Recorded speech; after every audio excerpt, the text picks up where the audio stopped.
미래를 보는 창, JTB. 안녕하세요. JTBJ입니다. 오늘은 탄탄한 지표에 의한 금리 인하 지연은 시장에게 호재다라는 주제로 FOMC부터 지금까지 진행되어 오고 있는 어떤 시장 전반에 대한 부분, 이런 것들을 공유하도록 하겠습니다.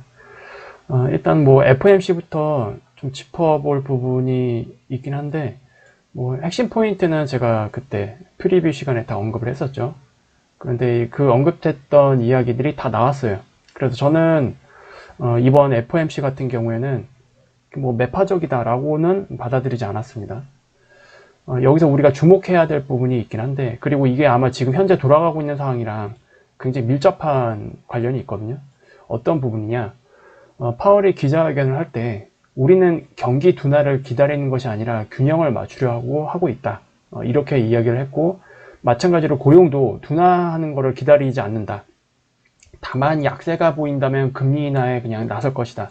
요거는 이제 기존에 지금 현재 연준이 가지고 있는 생각, 이런 것들이 다 계획이 틀어지는 형태죠. 요런 형태로 만약에 금리 인하에 나서게 된다면 그건 호재가 아닐 겁니다. 그래서 어쨌든 지금 연준 입장에서는 그냥 물가예요, 물가. 물가가 확실히 잡혔다라는 그런 확신이 들면은 경기와 상관없이 금리 인하 하겠다. 그리고 그 금리 인하는 경기 부양을 위한 금리 인하가 아니고요. 여기도 있듯이 균형, 즉 이게 중립금리 이야기입니다. 중립금리를 향해서 균형을 맞추려고 하는 금리 인하이지 경기 부양을 위한 금리 인하는 아니다.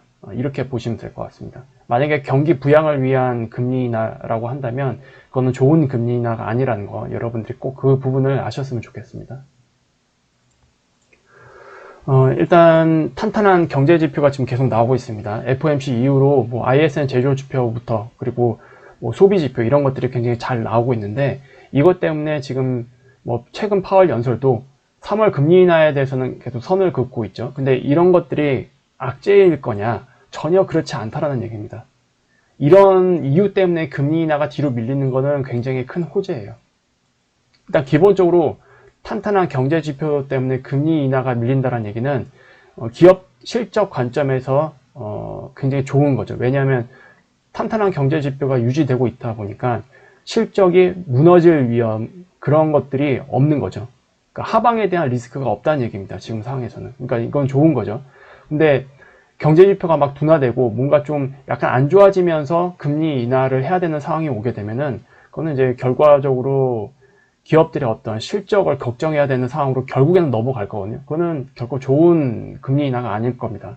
그리고 최근에 나오고 있는 이런 경제 지표랑 플러스해서 클레브랜드 연은에서 인플레이션 나우캐스팅을 제공하잖아요. 이거랑 같이 보셔야 돼요. 그리고 연준에서 가장 주목하고 있는 게 이제 코어 PC이잖아요. 이런 것들을 보면은 일단 어제 날짜 기준입니다. 어제 날짜 기준으로 PC와 코어 PC를 보면은 이달 말에 발표하는 게 1월달 거죠. 1월달. 그리고 3월달, 다음 달에 발표되는 게 2월달일 건데, 일단 코어 PC가 가장 중요하니까 요거를 일단 볼게요. 위에 있는 게 MOM이고 밑에 있는 게 YOY예요. 일단 MOM이 0.2 초반대라고 한다면 좋은 겁니다. 이건 디스인플레이션이에요. 그리고 YOY 기준으로 보더라도 속도는 느리지만 어쨌든 계속 디스인플레이션이 진행되고 있다라는 것을 우리가 예상을 해볼 수 있습니다. 이거 굉장히 좋은 거예요. 물가가 이렇게 가파르게 떨어지는 거는 탄탄한 경제 지표가 아닙니다. 그거는 그렇게 나올 수가 없어요. 근데 서서히 떨어지고 있는 거는 그거는 어느 정도 경제 지표가 뒷받침되고 있기 때문에 서서히 떨어지는 거예요. 그래서 이 흐름이 좋은 겁니다. 근데 지금 그런 흐름이 나오고 있기 때문에 연준 입장에서는 연착륙 가능성을 계속 높게 보고 있을 수밖에 없어요. 그래서 이런 경제 지표가 나오고 금리 인하가 뒤로 밀리고 있지만 그럼에도 시장이 지금 잘 버티고 계속 상승 추세를 유지하고 있는 게 이런 덕분이라고 보시면 될 것 같습니다. 이게 악재로 보시면 안 돼요, 절대로. 절대로 악재가 아니라는 거, 여러분들 좀 이 부분을 잘 아셔야 됩니다. 근데 우리가 이제 한편에서는 좀 주의할 부분도 있긴 하거든요.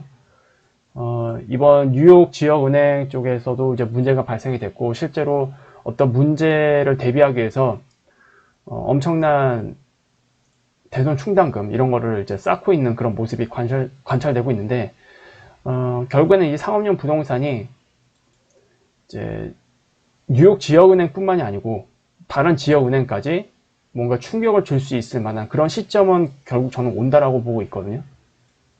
근데 그게 이제 결국 대손삼각 처리를 해서 재무지표에 이제 확정하는 그런 시기가 될 건데, 일단 뭐 지금 시장에서는 이게 막 다른 지역은행으로 번지는 그런 상황으로 보고 있지는 않아요. 근데 이게 어떻게 보면 뉴욕 지역은행이 일단 먼저 스타트를 끊었을 수도 있다라는 그 가능성을 여러분들이 일단 생각을 하셔야 되고요. 그리고 ISM 제조업 지표랑 뭐 신규 주문 이런 것들이 최근에 크게 반등을 했잖아요. 근데 이게 연속적으로 그런 수치를 보여주는지 이것도 꼭 체크를 해야 됩니다.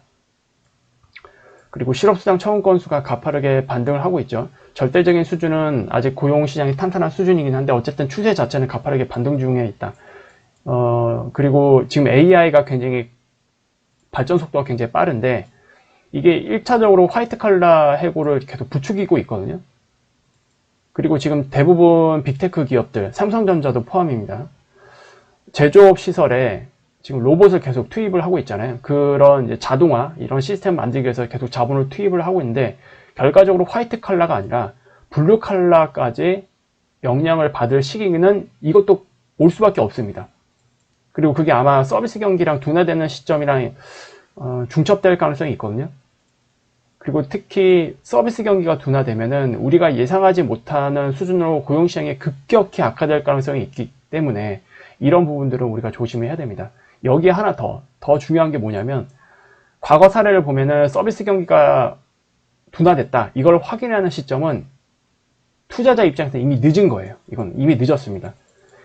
보통 그런 부분들이 시장의 조정이 이미 진행되고 있는 상황에서 그런 지표를 받아들이는 경우가 굉장히 많았거든요.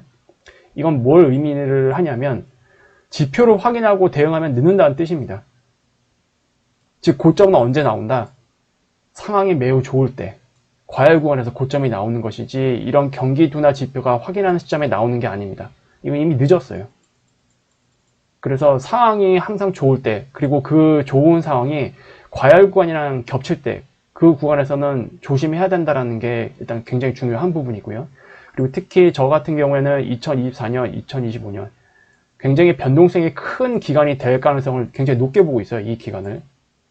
그렇기 때문에 항상 이성적인 사고를 유지해야 된다. 이 부분을 조금 여러분들께 강조하고 싶습니다. 그리고 금리 인하에 대해서 제가 과거에 한번 설명을 해드린 적이 있는데 다시 한번 정리를 해드릴게요. 금리 인하는 이제 두 가지 유형이 있거든요. 하나는 보험성 금리 인하, 하나는 사후적 금리 인하, 이렇게 있는데, 보험성 금리 인하는 지금 연준이 하려고 하는 거에 가깝죠. 그리고 보험성 금리 인하는 보통 경기 침체나 둔화를 사전에 방어하기 위해서 선제적으로 금리 인하를 하게 됩니다. 이건 당연히 시장의 호재죠. 왜냐하면 현재 경제는 버티고 있는데 이거를 사전에 방지하기 위해서 미리 금리 인하를 하는 거니까 유동성 측면에서도 호재이고, 그리고 지금의 이런 경제 지표가 유지될 가능성이 높다라는 관점에서도 호재인 겁니다. 그리고 지금 연준은 경기 부양을 위한 금리 인하가 아니라고 했죠. 경제 지표가 좋은데도 불구하고 금리 인하를 하려고 하는 거는 중립금리 쪽으로 균형을 맞추기 위해서 금리 인하를 하려는 거기 때문에 보험성 금리 인하에 굉장히 가까운 케이스입니다. 그래서 경제 지표가 잘 나오는 게 오히려 지금은 호재예요. 물가 때문에 속색이었던 시기랑 좀 다릅니다. 그때는 경제 지표가 좋게 나오면은 악재였잖아요. 지금은 굿 이즈 굿 뉴스라고 보시면 됩니다. 반대로 배드 이즈 배드 뉴스가 될 가능성이 있기 때문에 경제 지표가 좋게 나오는 게 굉장히 중요하다. 이거를 꼭 말씀을 드리고 싶습니다. 그리고 사후적 금리 인하. 지금 연준에서는 이거를 계획하고 있진 않아요. 이거는 보통 경제가 무너지기 시작하면서 경제를 부양해야 될 필요성이 있는 경우, 또는 충격을 완화해야 될 필요성이 있는 경우, 이때 이제 금리 인하를 하게 됐거든요. 이건 이제 보통 대형 악재죠. 이때는 주가가 추세적으로 대세 하락으로 넘어가는 구간입니다. 그런데 만약 FOMC에서도 말했듯이 연준에서는 분명히 사후적 금리 인하를 생각하지 않고 보험성 금리 인하 관점으로 지금 금리 인하에 접근을 하고 있는데, 만약에 연준이 생각했던 거와 달리 고용시장에서 뭔가 좀 둔화가 되고 경제가 약세가 되려고 하는 듯한 뭔가 징후가 보인다, 그래서 금리 인하에 나선다, 이거는 여러분들이 좀 긴장을 많이 하셔야 될 겁니다. 이런 형태로 만약에 금리 인하가 앞당겨진다, 이거는 악재예요.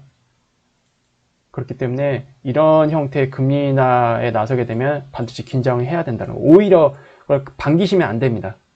그래서 지금 금리 인하에 대한 부분을 여러분들이 어떻게 받아들여야 되고 판단을 해야 될지 좀 정리를 해드렸고요. 당분간 이런 논제에서 시장이 뭐 크게 벗어날 것 같지는 않습니다. 이거 말고 뭐 다른 특이사항이 딱히 없는 것 같거든요.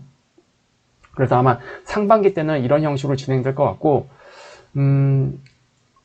지금 페드워치를 보면은 뭐 3월달 금리 인하는 지금 사실상 물 건너 가고 있는 상황이고, 5월달 금리 인하, 제가 과거에서도 말씀을 드렸지만 5월달 금리 인하 가능성 아무리 빨라야 이게 가장 높게 보고 있고, 아무리 늦어도 6월달에 저는 할 것 같아요. 근데 저는 일단 개인적으로 지금은 5월달을 높게 보고 있는데, 만약에 경제 지표가 계속 좋게 유지가 되고 있고, 그 다음에 디스인플레이션이 지속되고 있긴 한데 물가가 서서히 떨어진다, 이 이유로 한 달 더 연장이 된다, 이거는 호재예요. 그렇게 보시면 됩니다. 금리 인하에 대한 어떤 기대감을 계속 깔고 갈 수 있기 때문에 이건 오히려 호재라고 보시면 될 것 같고, 근데 경기 둔화 때문에 뭐 3월이 됐든 5월이 됐든 그 이유 때문에 금리 인하를 하게 된다라고 한다면 긴장을 하셔야 된다, 이렇게 요약을 하면 될 것 같아요. 그래서 오늘은 이제 금리 인하에 대한 부분 이런 것들 좀 정리를 해드렸고요. 그 외에 특이사항이 있게 되면은 또 추가적으로 정리를 해서 공유를 해드리도록 하겠습니다. 그러면 다음에 더 좋은 영상으로 찾아뵙도록 할게요. 감사합니다.